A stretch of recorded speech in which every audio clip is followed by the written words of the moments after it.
Hello, everybody. It's Ken Faulkner. Well, here I am, looking at this box. Um, I've uh, I've seen so many videos, people with this box. Open it up. Now it's my turn. So it's very cool. It is super exciting. Um, I guess what happened was I've constantly wanted to get one of these guys, and it's been on the list, actual list. I mean, written list, typed out list on my spreadsheet thing that I got. And yeah, it's been sitting there for a long time. And I know I've been shopping different places. They're not always so easy to get these Chris Reeves knives, but I have found that DLT is the place to get it. At least I've looked around at different places. This is the first time I bought from DLT Trading, and you know they do happen to have some stock on these great knives.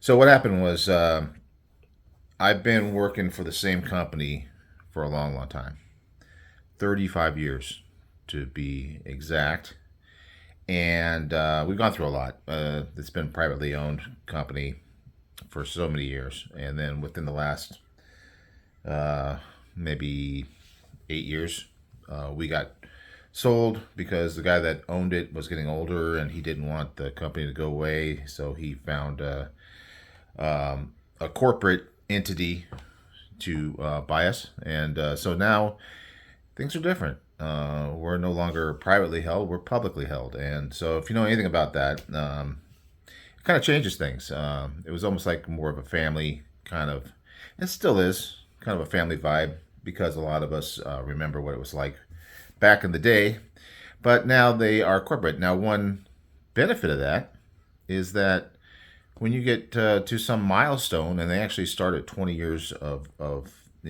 service at the company, um, they will give you a little bonus. Actually, they start earlier than that, but the bonuses get higher as they go up. Now, so 35 years. I was kind of thinking when I get hit my 20 year, oh, I'm going to get that Rolex for sure. No, didn't happen.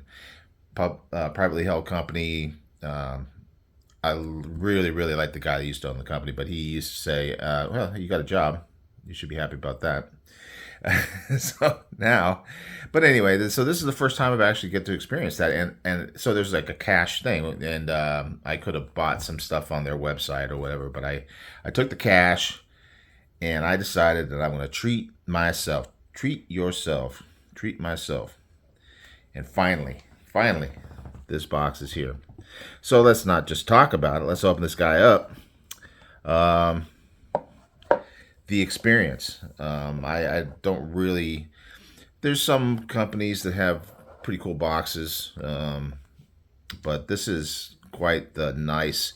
It's very luxurious kind of thing. It's kind of like a fancy hotel where they're putting the mints on the pillow.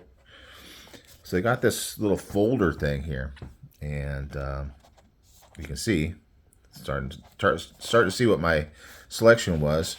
You get that sticker, and I might actually put this on my car. I don't put any stickers on my car, but that's the kind of thing that goes in a window, and so that might be sporting on my car. Nothing fancy. I don't really spend a lot of money on much. Knives, definitely. All right, so here we go. We got this card. It's going to give you the rundown. So we got some good stuff here. We got CPM Magna Cut, 63 to 64. That's what everybody's asking for. Obviously, there's a S45VN version, which is a little lower on the HRC, but I got the Magna Cut. I got the drop point because I love a classic drop point. That's my thing.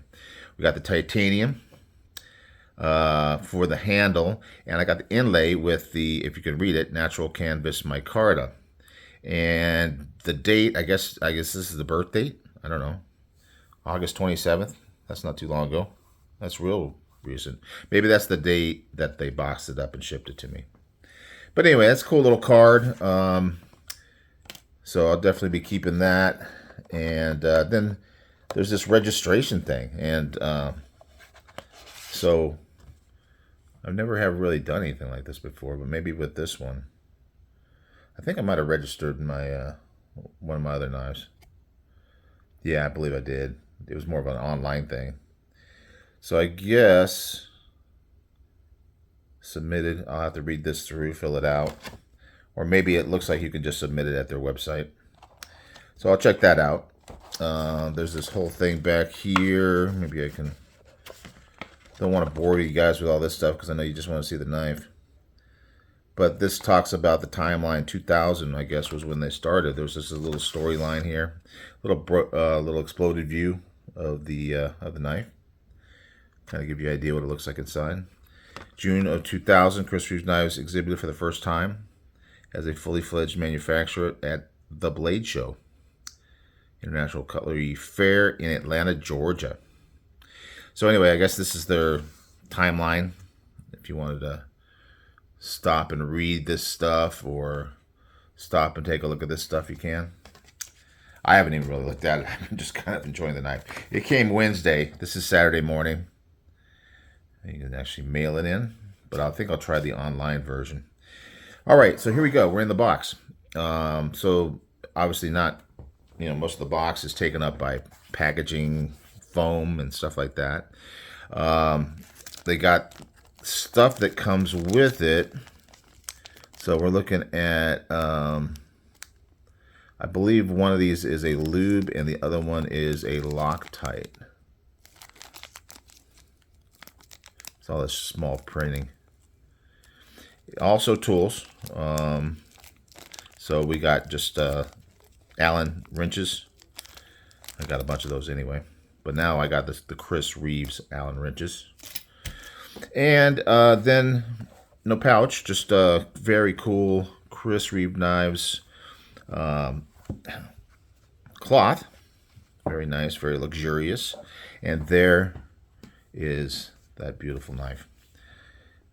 I think I kind of crushed my lanyard. I am keeping the lanyard, by the way. I know that some people go through like a massive struggle in their head whether they keep it or not. I'm not a lanyard guy generally, but I do have them on a couple knives, and it doesn't really bother me. It's not my choice, first choice, but the fact that it is kind of part of the whole presentation of this knife, I want to keep it with it. So this really cool bead, I think it's bead blasted titanium, is just an excellent texture. The inlays are in there really well.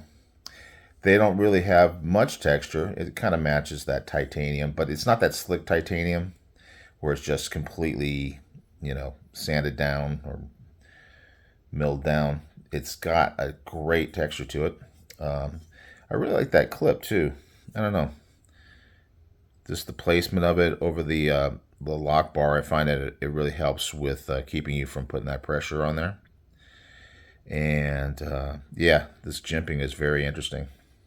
I didn't really notice it before until I had one of these in hand, but you can see that it's not just the same jimping all the way down. It's almost like some of the serrated knives you get from like a Spyderco, where you have like a few smaller ones and then a big one, and a few smaller ones and a big one, and it really does grip very well. So this is the Inkosi. It's the large. If you know me from my channel, I love that large knife. Yeah,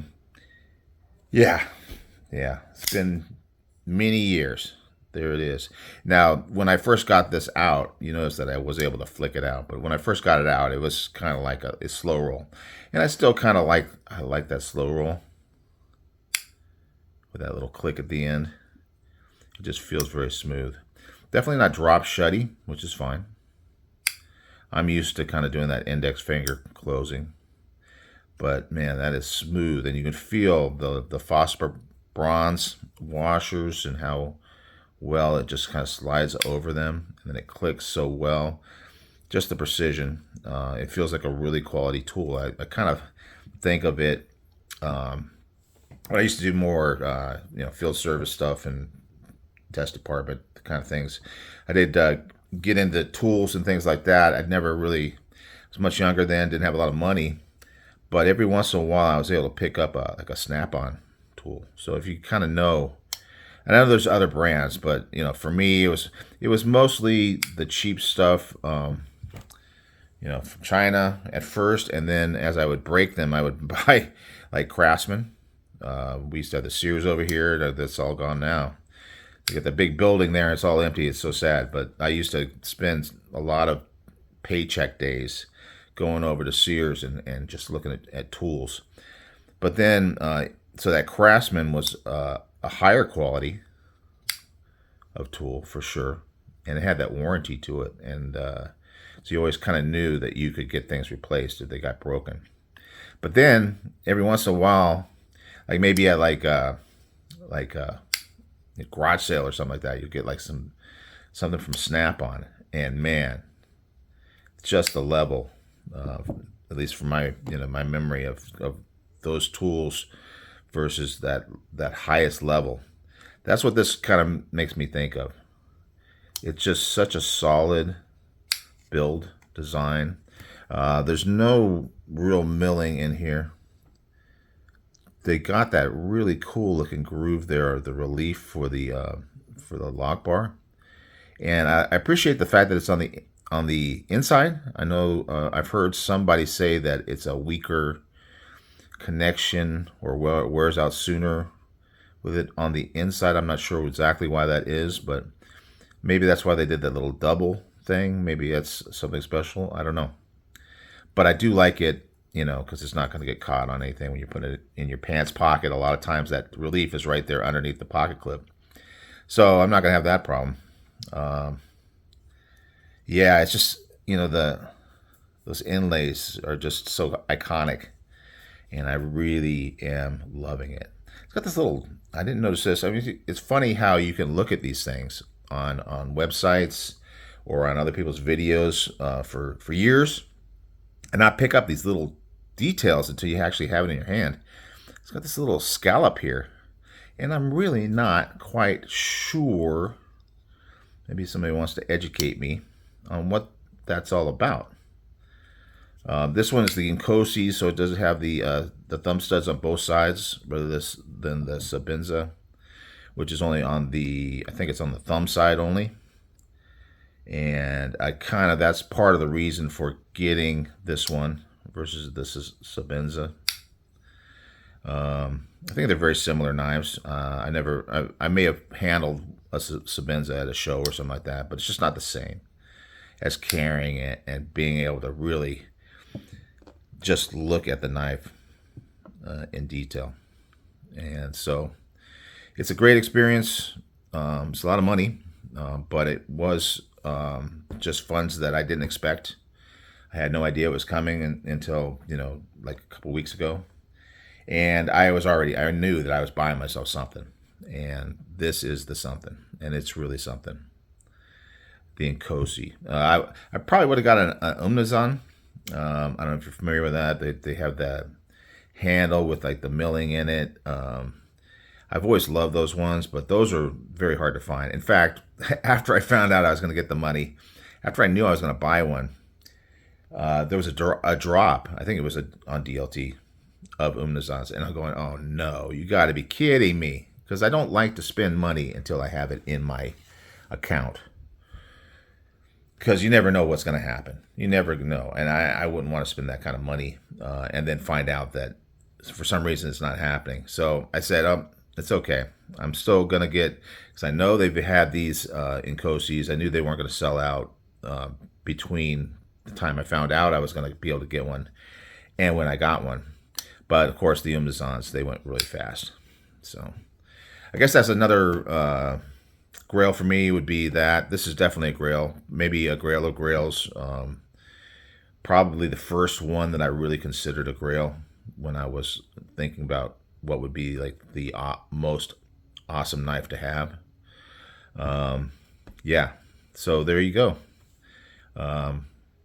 It's the large Inkosi with the natural micarta inlay, titanium, bead blasted titanium, and magna cut.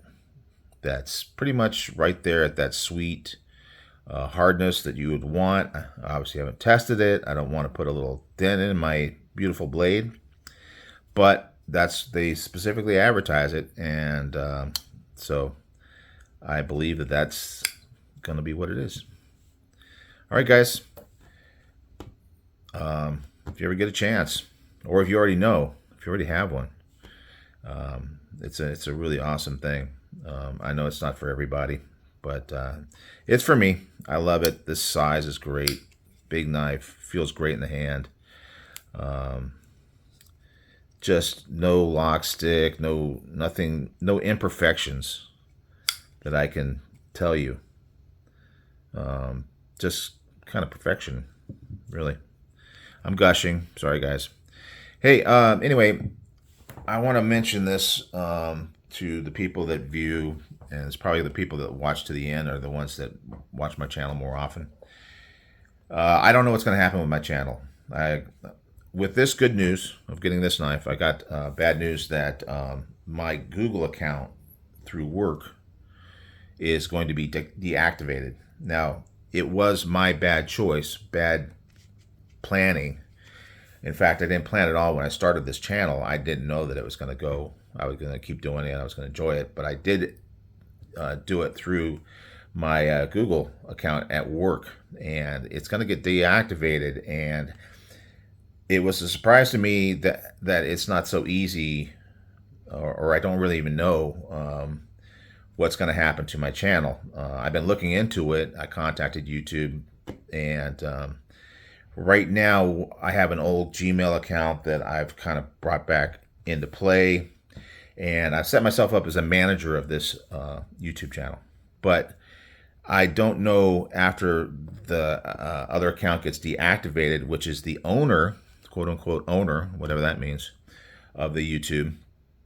I don't know. I don't know if I'm going to be able to continue to upload. Right now I can, but when I have to go and switch to the other account, the other channel or whatever. So it could be, they told me that after 7 days I might be able to, because I've already set myself up as a manager last Wednesday. I told them at work, hey, hold off until Thursday, give me a chance, and hopefully I'll be able to follow their procedure, they said, and make these other Gmail the owner. I mean, it's kind of after they told me, no, you can't do it. And then they kind of came up with this when I kind of presented my situation. I really don't know. So I'm going to continue doing content for sure. But it may be on a brand new channel with no subscribers, no videos. I don't know if this one is going to be available to view on YouTube after my Google account is disabled. I really don't know. I mean, I kind of tried to talk to them at work, but it's like IT. Now that we're corporate, IT is like this entity. It's kind of like dealing with the IRS or something. It's like it's an entity that you have to deal with. I would like just keep the count, just have it, and they don't seem to understand. But it was my dumb idea. I really should have thought about that before I started this whole thing. So that's where I'm at. So I want to kind of pass the word on to you. If you find out next weekend, that you can't see anything on my channel, and if you want to, maybe look around. I'm probably going to keep calling it Ken Faulkner. So it'll be brand new. Won't have very much on it, but it'll be coming out. And I'll try to keep you guys up to date. Hopefully I can give you information before the other one goes away, because I don't know how easy it is going to be to find me after that. We'll just see. I mean, fortunately, I'm not monetized or anything like that. I am going to lose a bunch of subs, but it's not the end of the world to me. I just like to give you guys, share with you guys my passion, my collecting, and hopefully I can keep doing it. And I know I will keep doing it, but hopefully I'll build it back up if that's what I need to do. All right, guys, thanks a lot for coming along on this ride. And I will see you, because I will be putting out a couple more videos before it's all changing for whatever. I don't know how it's going to change, but however it changes. All right, guys, I will see you on the next one.